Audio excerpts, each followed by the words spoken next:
WhiskyJason here, whiskey from the viewpoint of an American over here in Germany, often tasting rare and exotic whiskeys. Not really sure how rare and exotic this is in the States.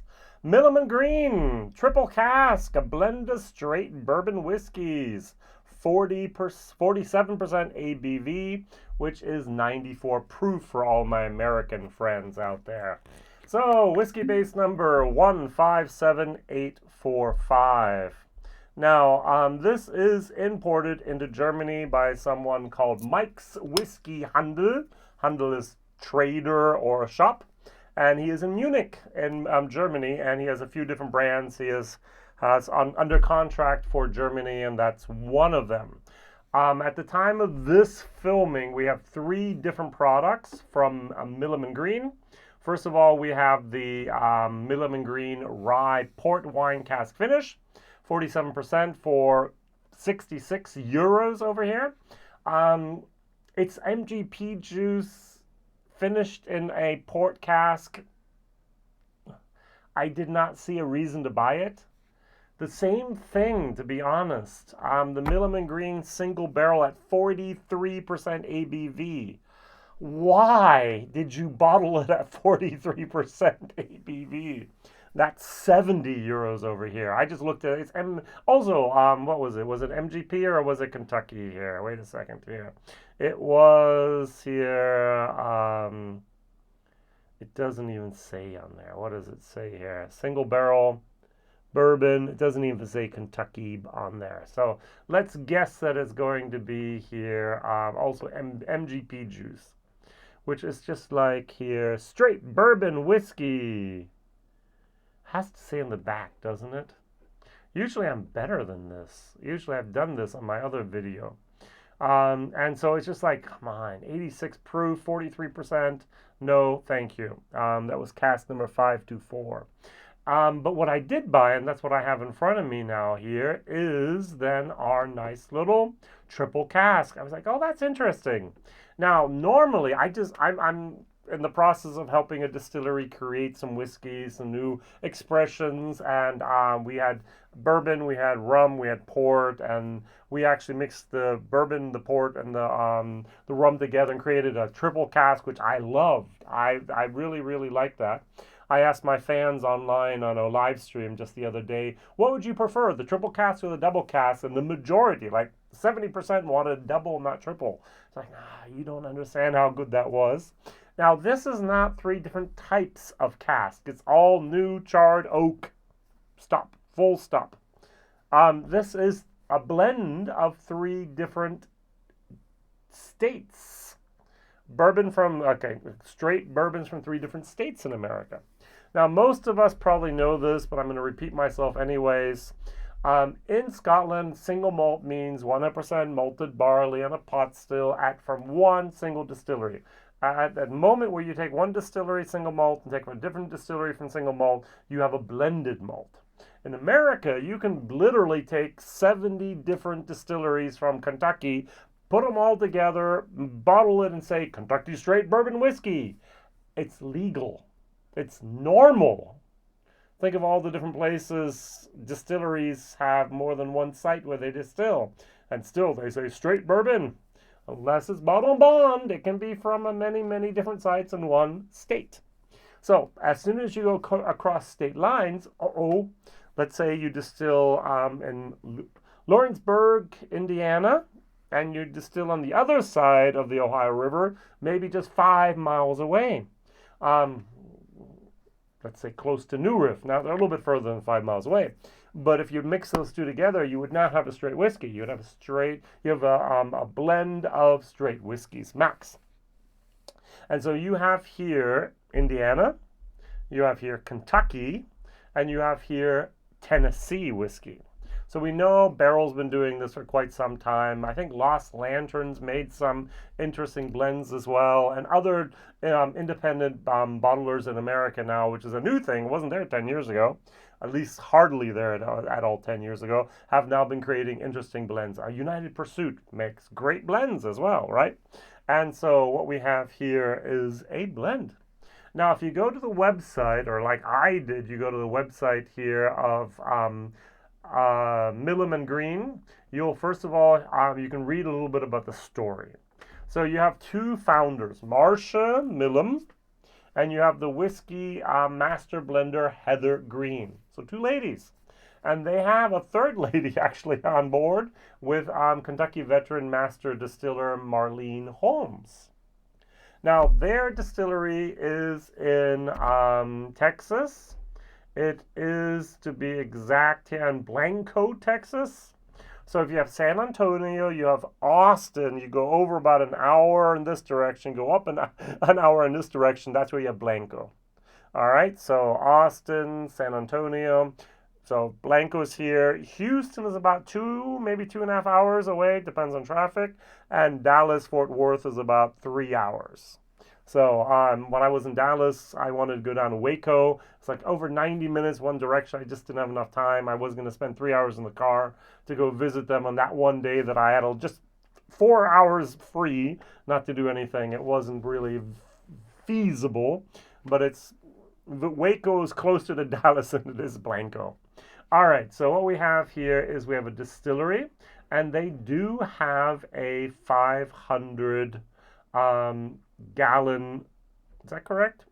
300 gallon copper pot still that they make their own whiskey on. And they can also contract distill, make their own whiskey on a classic column still in Bardstown, Kentucky. Bardstown Bourbon Company, BBC. And they each produce different notes, different characters. And what they also have done is they've bought here whiskey from Tennessee. So, Texas, Kentucky, Tennessee. No Indiana, no MGP, yay. So, this has a retail price of $47 in the States. Over here, it's 65 euros. And the mash bill for the Texas and the Kentucky distillate is 70% corn, 22% malted rye, which is a lot, which I like, and 8% barley.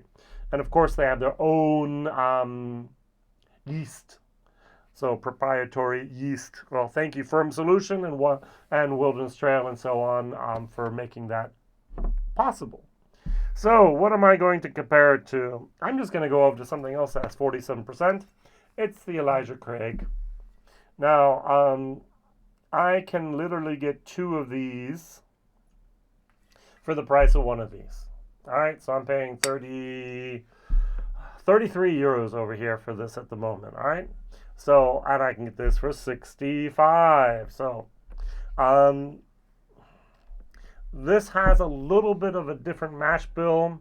So we're talking about 78% corn, 10% rye, and 12% malted barley. So this is 22%. This is a much higher, at least with the Texas and with the Kentucky portion. Interesting enough, in the bottle, at the back it says distilled in, and I don't know if it's a legal requirement, but with ingredients over in Europe, you have to name the ingredient first that has the majority of it in there. And it says here Tennessee first, and then it goes to Kentucky, and then it goes to Texas. So I would assume that we actually have here a majority of Tennessee juice in here. Is that Dickel juice? It's supposed to be between 10 and 11 years of age, and the Tennessee and the Kentucky is around 3, maybe 4. More like 3. If it's sold in Europe as a whiskey, it has to be at least 3 years of age. If it's under 4 years, you need to put an age statement on here. There is no age statement anywhere. It is a bourbon, and it says a blend of straight. So according to that, everything in here should be 4 years plus. I don't know if Milam Greene have been producing that long. So who knows? All right, let's nose, let's taste, let's compare, let's evaluate and review. Cheers. Now in the nose, I get a little bit of a pecan nut, I get caramel, I get a little bit of brown sugar. Nice. Actually not bad. A tiny little bit of green wood though. I found one site that has reviewed it fairly recently, thewhiskyjug.com. It was April of 2023. On the nose, they wrote something about fresh pastries, which I don't get. Candied fruits, I get toasted grains, I get nuts, yes, vanilla, dried fruit, buttery oak, and a hint of spice. Very good.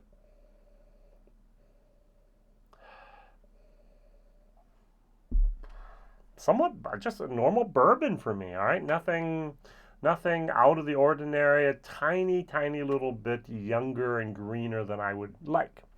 Going over to Elijah Craig. Softer. More powdered sugar involved. Is that the rye I'm getting here? It's a little bit of rye and a little bit of a youthful greenness. Maybe it's a pot still as well. I like the Elijah Craig much better. Sorry. Let's try them. Now I can say cheers.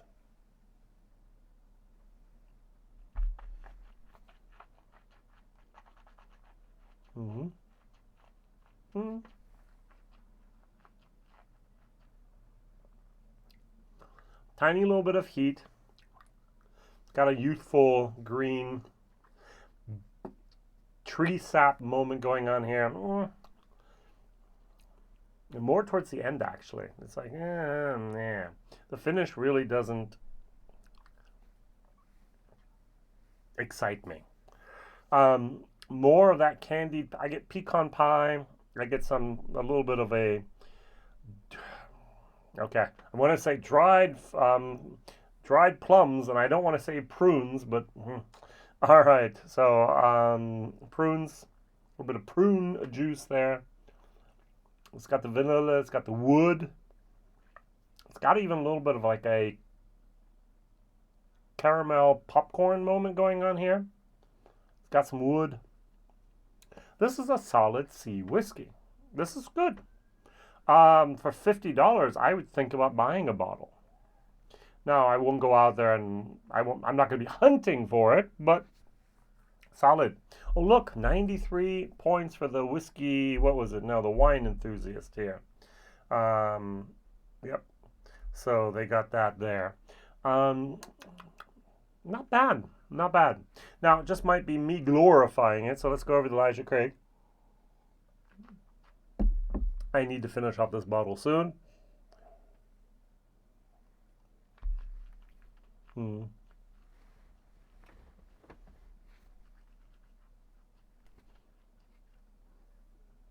This drink's like 47%. This drink's more like a 50-something, 51%.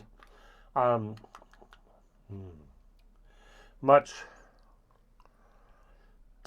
little bit of wood towards the end, a much silkier,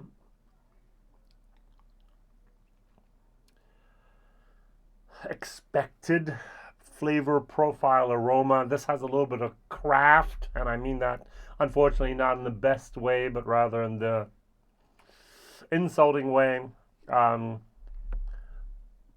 This is benchmark. I know there's a whiskey called Benchmark, but this is just like a standard that you go, yep, exactly. And if I were to pick between the two of these, I would gravitate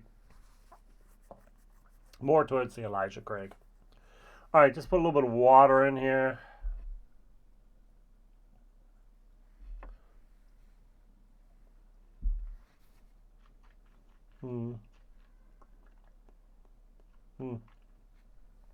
Solid C. Not a C minus, not a C plus, a solid C. Our friends here at the Whiskey Jug says fresh pastries, also on the palate, dried fruit, baking spice, buttered popcorn. Then they add the word jelly beans, which I think is interesting. Bit of crafty wood. Very similar to the aromas, a little bit more buttery, and instead of oak, this crafty dry wood note creeps in a little bit. I don't disagree there. Just a little bit overpriced. Value for money, C minus, maybe even a D plus. $50, ouch, but I'll buy it. $65, will I buy it again? No. So this is definitely, if you'd like to say, try before you buy whiskey. You might like it. Now, there are other different expressions in America. I commend people that actually get product out the door, even if it's sourced at the beginning.